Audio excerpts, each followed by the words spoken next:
트럼프발 악재의 원달러 환율이 1,400원대에서 내려오질 않고 있습니다. 외환 당국은 과도한 변동성을 우려하며 지난 4월 이후 다시 구두 개입에 나섰습니다.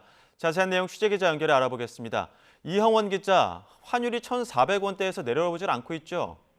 네, 원달러 환율은 오늘도 1,400원을 넘긴 채 출발했습니다. 어제보다 3원 내리긴 했지만 1,403.6원으로 시작했습니다.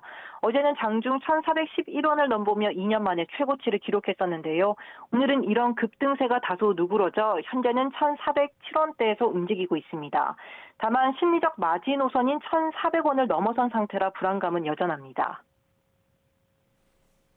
결국 그래서 외환 당국도 구두 개입에 나섰죠? 네, 오늘 최상욱 부총리 주재로 거시경제금융 현안 간담회가 열렸는데요. 이 자리에서 환율 불안에 적극적인 조치를 하겠다는 발언이 나왔습니다.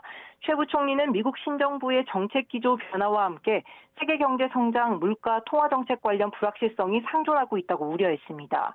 이에 금융 외환시장 변동성이 과도하게 확대되면 적극적인 시장 안정 조치를 신속히 시행해달라고 당부했습니다. 환율 급등세가 계속되면 시장에 개입하겠다는 메시지를 준 건데요.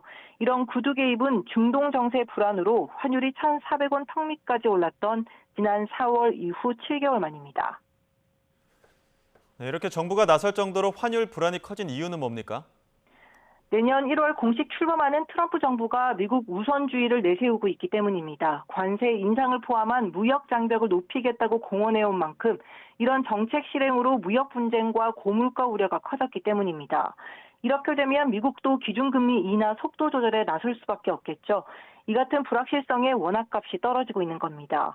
여기에 트럼프 집권으로 수혜가 예상되는 자산인 달러와 미국 주식, 가상자산으로 투자금이 몰리는 트럼프 트레이드도 악재로 작용하고 있습니다.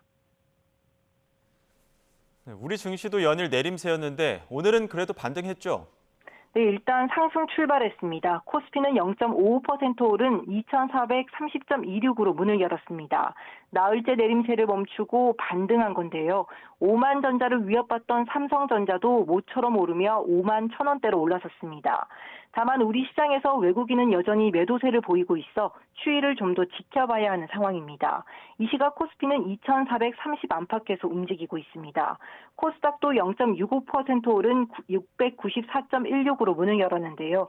현재는 690 후반대에서 오름세를 이어가고 있습니다. 지금까지 한국거래소에서 YTN 이영원입니다.